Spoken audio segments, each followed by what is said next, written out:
everybody, Caleb here in the Rosa String Works Workshop. Today we've got this 30s or 40s Recording King. See the headstock? And it's got quite an interesting pickup in it. I'm going to set it down and show you a little bit more. So this is one of those beginning attempts to electrify a guitar. You can see I'm not sure that I've ever seen a pickup like it. Jerry says he's not sure he's ever seen a pickup like it. It's definitely different. And it is factory. There's a couple others I've seen online since this has come in and we've kind of looked into it.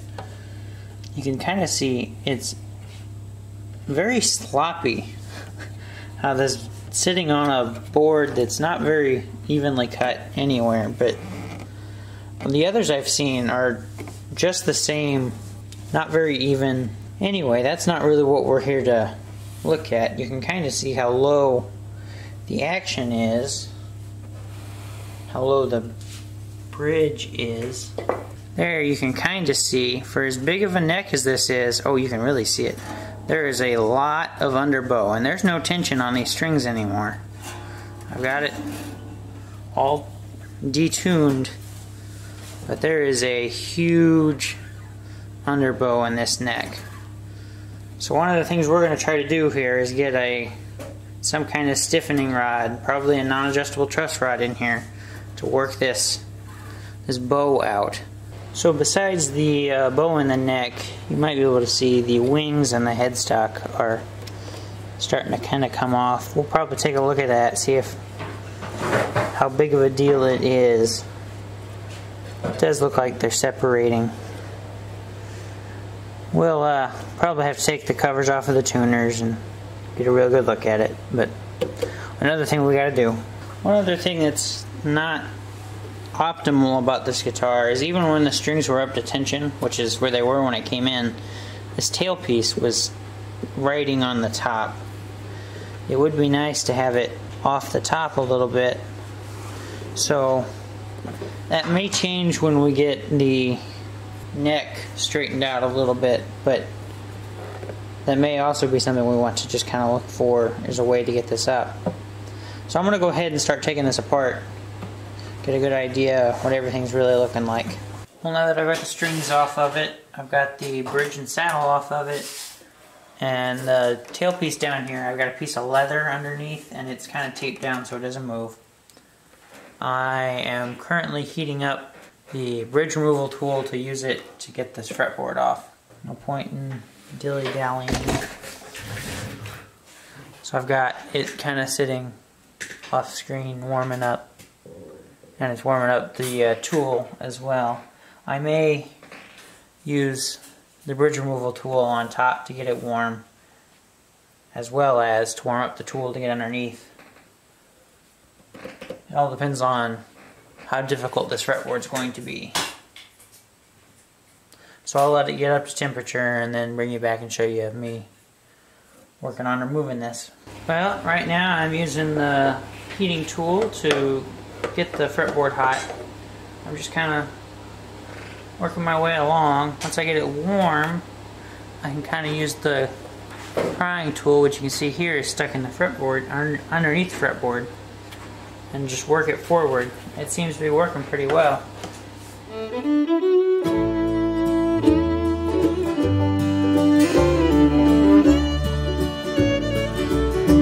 I'm an old dirt farmer. I scrape a living from the soul. Like my father before me, I labor and toil. But my father said, son, you should move away. He said, farm life is dying. Alright. Got her off. Not the cleanest, I'll admit. But it's off. Ooh. Yeah, definitely not the cleanest. We had some tearing trouble down here for sure. I'm going to take a second and clean some of this up. If I glue it back down, I'll glue it back down if I just take it off. Yeah, I don't think it's going to make all that big of a difference. But I am going to try to clean this up a little bit and then maybe get this off of the back of the fretboard before we do anything else, just to have it clean and uniform. Since I got the fretboard off of this guitar, I've gone ahead and turned it over and took all the tuners off.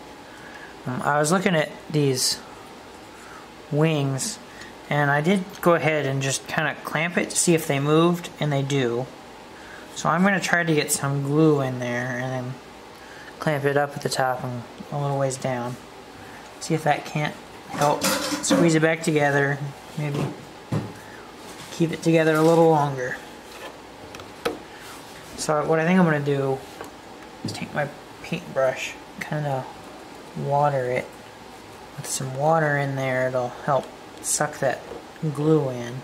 It's really only separated at the ends. In the center, it's still fairly well connected. I think part of that's because of the tuners. I've got a lot of extra glue on there. Alright, I can see glue in the cracks, so that's good. I'm going to go ahead and get it clamped up. See, I'm getting some squeeze out there. I've got some squeeze out down there too, which is good. I know there's glue in there. I'm giving a little bit of time. I think that's going to be pretty good.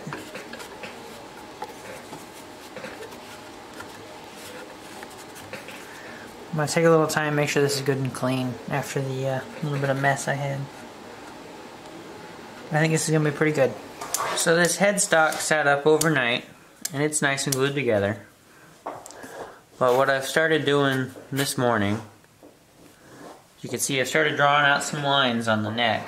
I've actually got a center line, and then the two outside lines are to the thickness of this. I guess you'd call it a stiffening rod. It's not adjustable, but they're pretty tight, so you gotta get it almost right on top of them. But that's gonna be good, because we're gonna want this as tight as we can get it. So I've kind of getting an idea of what I'm gonna have to do. Now I'm gonna kind of start thinking about how I'm gonna do this. So here's what we've decided. I've got the Proxxon router here. What I'm going to do is, with these two strips, and you can see they've been marked. It's been marked here and here. That's because these edges are the ones that have gone through the joiner, so we know that they're totally flat. What I'm going to do is line these up on my marks here. I'll tack those on, probably with some super glue, not a whole lot, just a couple little dots. And then I can run the router along that on either side, as we know that they'll both be flat, parallel, and it should let me cut nice straight lines. Now this kind of hole in the center part, that's so I can actually see the depth that I'm cutting, as in reference to the actual top of the neck, because if I didn't cut that out, you wouldn't really be able to see the part that I'm not cutting. So when I go to test fit my bar here, I would have no reference as to how deep it actually went in, and this way I can feel it, and it's not going to affect the straightness of my cut, because all of that is based off the outside edges, not on the inside at all. So what I'm going to do is I'm going to glue one in. I'm going to get it nice and parallel, following the line nice and perfect, and then I'll probably set the bar in and butt the next one up to it when I go to glue it in. That way we know all that's left is the space for the bar. And this way, now that I've got some space in there, I can get my fingers in to get the bar in or out. I think it's going to work pretty well. I think I'm going to start gluing these on. Well, I'm fairly certain I've got it set up. The way it sits right now, the bit is running right down the center, and it's just barely touching it.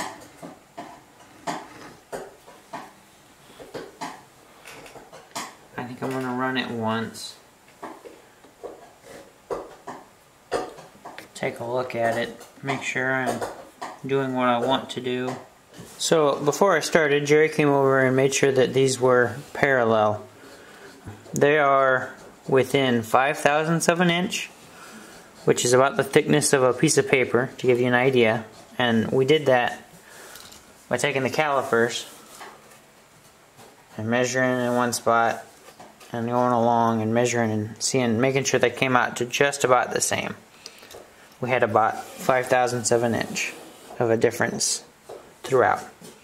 So this way they are probably as close to parallel as we're going to realistically get them. And with this parallel, that means that I can run the router down on one side, turn around, and run it down on the other. And every cut I do that way will be made centered, because I will cut off the same amount from the center on one side that I do on the other side. So, based off the center of this, I will cut off the same amount every time on both sides. That way we should be able to keep it very well centered based around the parallelness of these guides. Son, please don't stay. I moved to the city and I tried to fit in. I thought of my father and how the crops would get in. I could hear him say, son, you should move away. He said, farm life is dying. Son, please don't stay.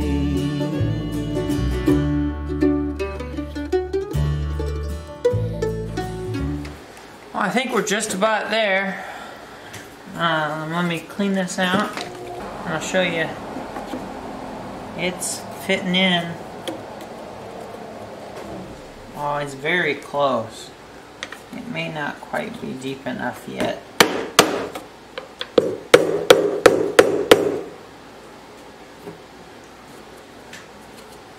Then again, that might be flush right there.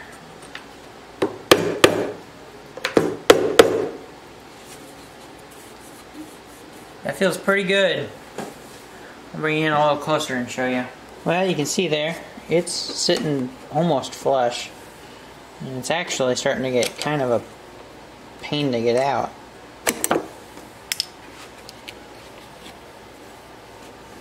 There's my channel, and I'm thinking that's pretty good. I'm gonna have Jerry look at it and make sure it's up to standard. And I think he said we're gonna want to use epoxy to put this in to get nice and hard all the way around it where it can. It'll stick to the metal and the wood. I think that's definitely the best idea. Alright, I'm pretty happy with that.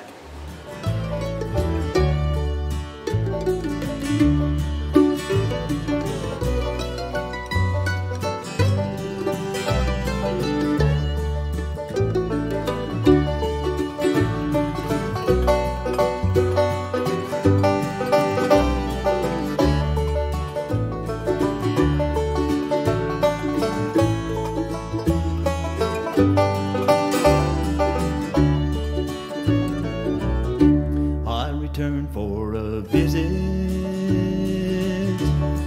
but I was too late. My father lay dying, I knew it. Well, what you just saw me do was mix up some of the epoxy, put some in the hole, put the rod in, and then I clamped it in, and some of the epoxy squeezed up over it. Also made sure to cover the top just to keep it all nice and level. I've got it clamped in. I'm going to let this dry for a little while until I'm sure this epoxy is good and hard.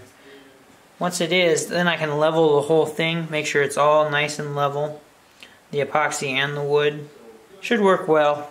So I'm going to set it aside, give it some time to dry. So this epoxy ended up sitting up overnight. and it's gotten nice and hard. I've already kind of started leveling it out, and how I'm doing that is I'm taking my razor blade and I'm just scraping it.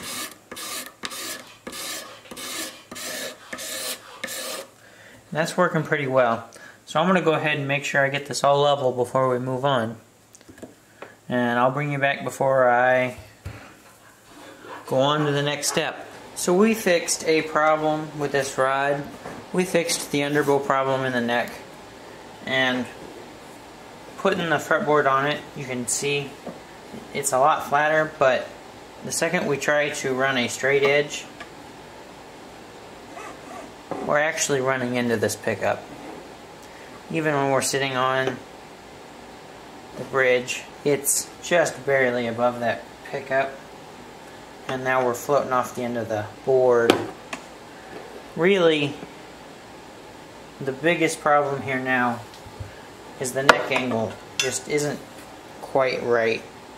And you could probably fix this by lowering this pickup, even though, you know, number one, we don't know how to do that with this pickup, how difficult that would be. But that wouldn't really fix the problem of it's really low anyway. This bridge is all the way down. So what we're going to end up doing is resetting the neck. It's a little loose already, so maybe we can get it out fairly quick, but the goal here is to get it out as quickly as I can get it out. The other problem, and this is kind of created by the fact that the bridge is all the way down because the neck angle is wrong, is the tailpiece is sitting on the guitar when it was strung up. If we get this neck angle more correct so we can raise this bridge up, we can get this tailpiece off of the guitar and it won't leave these big scuff marks, and we really just want to get it off of the guitar when it's strung up. So it's just all these little things add up to this one big conclusion that we're going to have to reset the neck. There's no avoiding it. It's just going to have to be done. So I'm going to get this stuff out and get ready to get going on that. Sticking all kinds of little tools down in there, trying to move the glue out before you even really try to, you know, pull the neck out. Once you start getting it really wet, you can see water flowing good. You know, start wiggling that neck a lot, every little bit, up and down, sideways, you know, and also kind of keep an eye down in here and try not to, you know, if it starts to really look like there's a lot of water running on the inside and stuff, you might want to slow down because you can end up creating damage down in these other places. So kind of keep an eye on it, you know. Right. Well, you saw a little clip of me steaming the neck. Now I've got the neck removal jig on and I'm starting to tighten this up and it's starting to come out. So I'm just going to keep tightening these little by little. And hopefully we'll see this neck come out.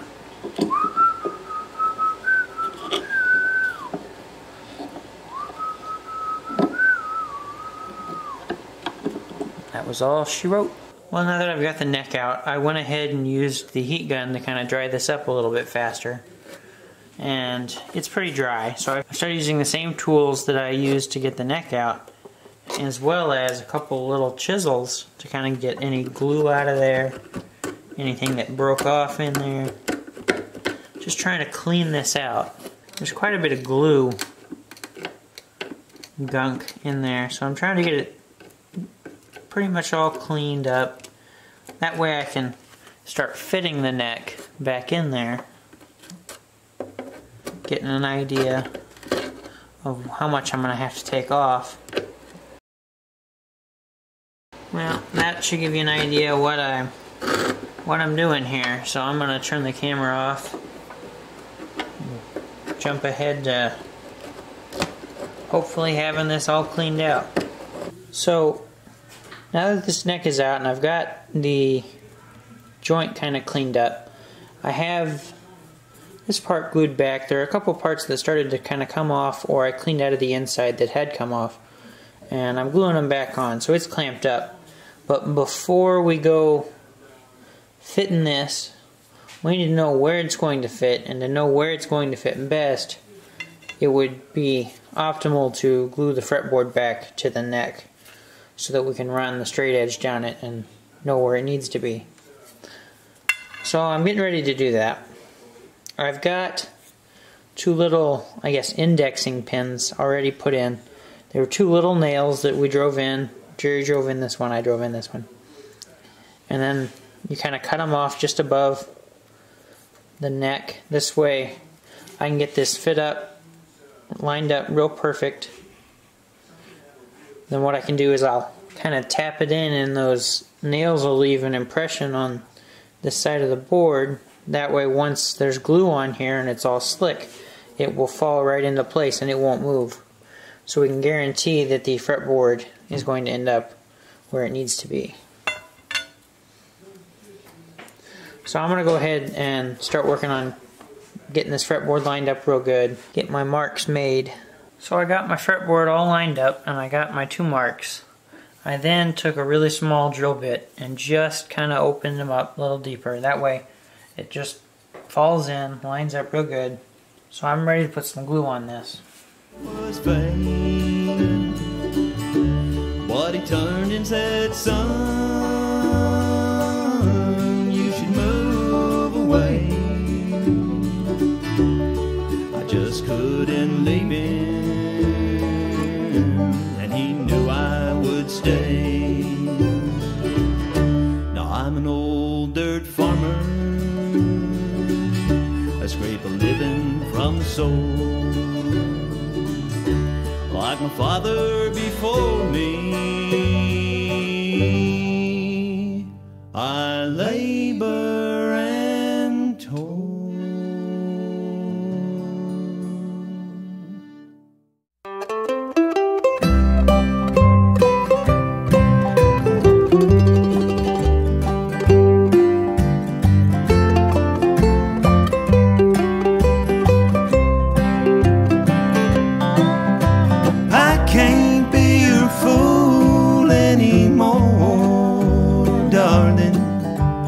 Just not right to treat my heart this way.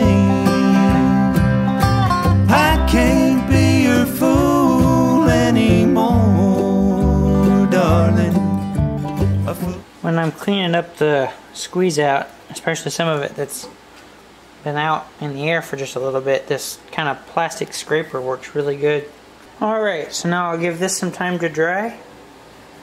And by the time this is dry, this should be good and set up. We can start fitting it up to the body, getting a little closer to the new neck angle. So I've gone ahead and cleaned off most of the finish where the neck joins at the body. You can see I still have the lines from where the neck was. This way I can help get this glued on a little bit better. It'll make sure that this is good and tight, and it'll look better when it is good and tight, and it'll hold the neck where it needs to be better.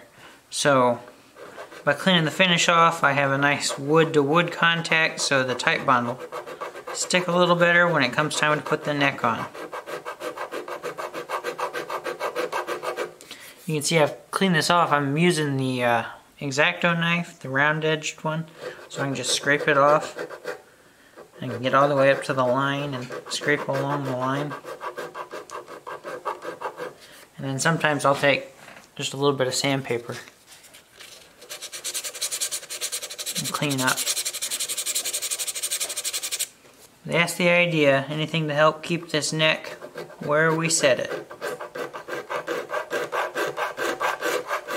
Well, I've got the angle right on this Recording King neck here. I'm pretty happy with that, and I can get the straight edge in relatively well. And it's lining up right where I want it to. But the next thing I need to do before I glue this in, and the reason I've got it clamped in is because, well, when I glue it in, wherever I clamp it is where it's going to stay. So this is how I'm going to clamp it when I glue it. The reason I'm using 2 clamps is I can get a straight edge down it, and what I'm checking is making sure that it's running straight. So if you see my straight edge here, I'm making sure it's not running like this or like this. So I'm following the center line, and I'm making sure that's lined up where I want it. I've got the tailpiece back sitting on it. You can't see it, but it is down there, so it's helping me get this all aligned. and I think it's close enough that we can go ahead and glue this in. The last thing I need to check before I glue it in is to make sure that it's not tilted either way. So, like, it's not tilted towards the treble side or tilted back towards the bass side. I'm going to have to pick it up to do that, so I'm going to go ahead and take off the loose parts. And I'll pick it up and check that, and then I think we'll be ready to glue this in. So I've got it all sitting here ready to glue up. It was looking good on the body. I'm going to make sure to get this front part too. It really helps hold the neck where it needs to be when this is glued well. Not so much glued in, but glued at the right angle. Is what I'll be if I stay. I can't cry for you. Looking good. I need to get a towel to clean this up. I went ahead and cleaned it up with some water and a towel. I wet down the brush, but as soon as I start putting pressure on this, I'm going to have to clean it up some more. This is not the easiest thing to do. Get this clamped in here well. Because the back's not flat, and it's definitely not flat to the top of the fretboard. There is already leather on the bottom of these clamps. That was just an extra kind of safety piece. It's glued on. That way, if I do end up, losing the leather on the bottom of the clamp, because I did put an extra pad in there, it should be okay. I think that's pretty good, actually. You might be able to see there's a little bit more squeeze out I'm going to have to clean up. But I think, overall, this is good. Well, now that we've got the neck set in this old Recording King, I'm going to start putting it back together. And I'm going to start with the tuners. More, darling, it's just not right to treat my eyes this way. I can't cry for you anymore, darling. You never made a difference anyway. I can't be your fool anymore, darling. It's just not right to treat my heart this way. I can't be your fool anymore. Now with the tuners in, it's time to get the nut glued back in. And then as soon as I get the nut glued back in, I think I'm going to go ahead and do a really light leveling. It didn't look too bad, the frets, so it shouldn't take too much. But with the, taking the fretboard off, putting it back on, and taking the neck out, I think we need to make sure that there's no high frets or anything. We didn't change anything weird. So I'm going to glue the nut in, and I'm using the Super Phatic glue. Oh, darling, a fool is what I'll be if I stay.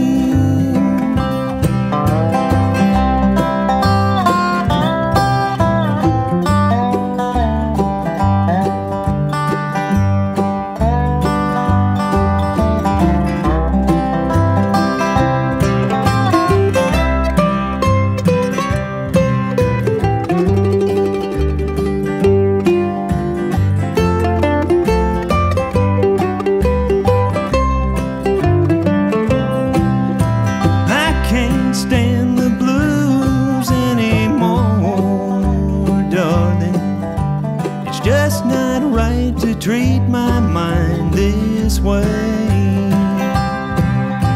I can't stand the blues anymore, darling.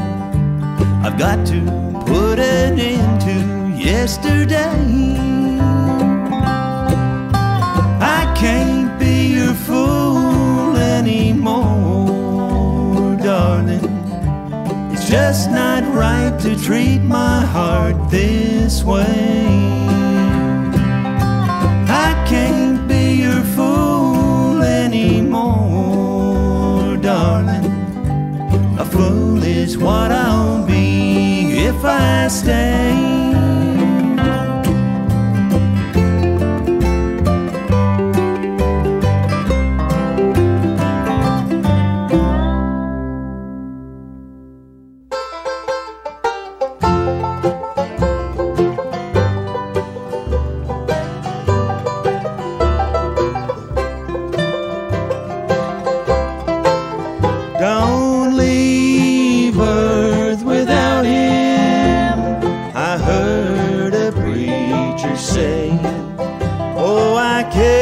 so much about him. Well, you saw me string this up, but after I had it strung up, I was seeing that I think the grooves in the old nut were too low. So I just went ahead and made a new one real quick. I'm not sure where I set the old one, but I've got it all marked out, so the same string spacing as the old one. So I'm going to go ahead and glue this one in. Now I can start working on putting some grooves back in there. I'm on my knees today, or I'm just a lonely pilgrim at the end of life's highway. And I know that I'm not worthy of my Lord's amazing grace. My life, just like all others, has been filled with tempts and trials, but I've tried to overcome them as I... So a pleasant surprise with this is now that I'm tuning it up, the pickup works. So I've got it plugged into the tuner, and it's working great.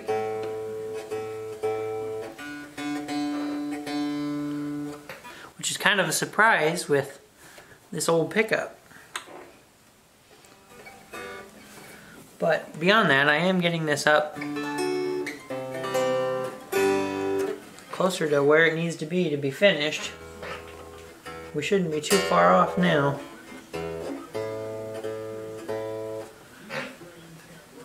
I think I've still got a little bit of height to take off. Not a whole lot, actually, at the nut, but it's, well, maybe it's not. Maybe it's good.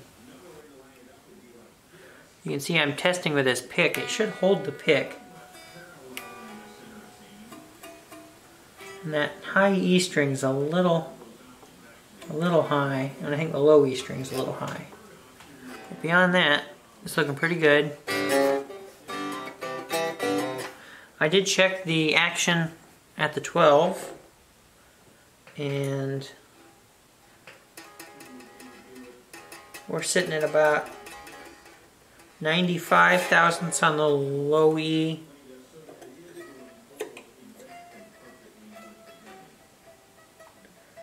and about 75 thousandths on the high E, and those are perfectly acceptable. So this is looking pretty good. I need to make sure the intonation is right, make sure the bridge is in the right spot. It's pretty darn close.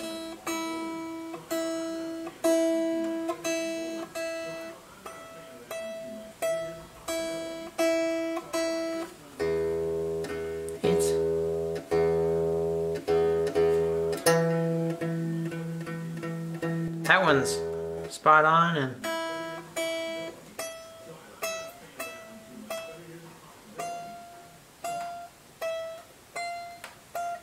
looks like I still got a little bit of a groove in my high E string. So I may loosen that up and work on right around that 12. I think it's the only spot that I'm getting it. Well, there's a little bit of a buzz in here I need to work on, so I'm going to loosen just this string up because I don't think it's, yeah, it's not a problem on the B string. And that way I can kind of take off only what I have to. You know, it's not a whole lot because it is ringing, just not quite where I want it to be. So I almost forgot this thing had a pick guard. I did notice I had 2 screws left over, and I was kind of wondering where they came from, and I was thinking about it, and I said, this thing must have a pick guard, and it was in the case. So I'm sure I took it off, I just forgot that I had done it.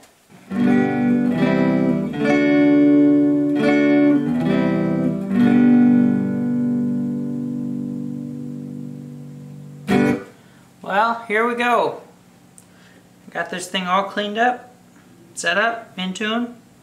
And right now I've got it plugged in through the amp. It's a little quiet acoustic. By the way, the knobs work.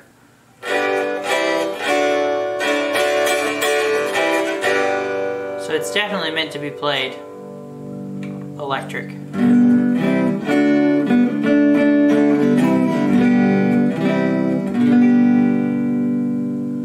it sounds good. I'm really surprised at how well this pickup works. This bottom one is volume, this top one is the kind of tone knob, and it works too. You can roll it all the way back.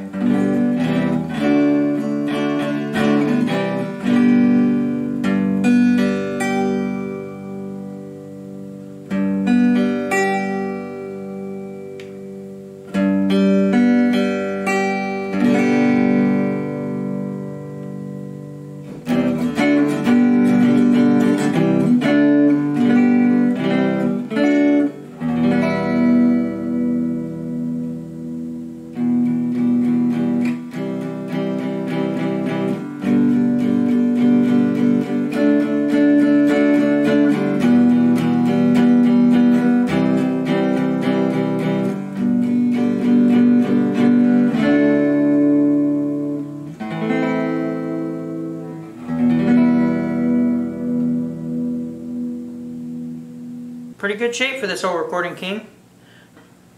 If you remember, we put that new stiffening rod in there, and it has helped a lot get rid of that underbow that was in the neck. Definitely a big improvement. Resetting the neck was probably one of the biggest improvements. Before we reset the neck, if you remember, this tailpiece was sitting on the top. We're strung up to tune, and it's not sitting on the top anymore. It's not floating a whole lot, but it is not touching. You can see I can slide my pick in there. The other thing is it raised this bridge up a little bit when we reset the neck, so it's not like gonna buzz off of the pickup like it used to be.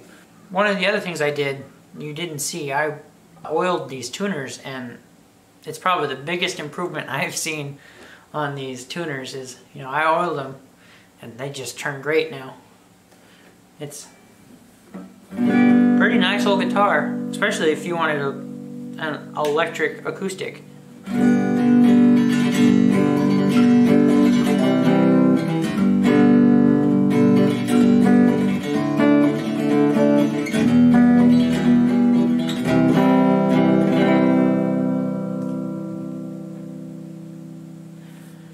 Well, I hope you enjoyed watching this old unique Recording King. Please give us a thumbs up, and if you haven't already, please subscribe.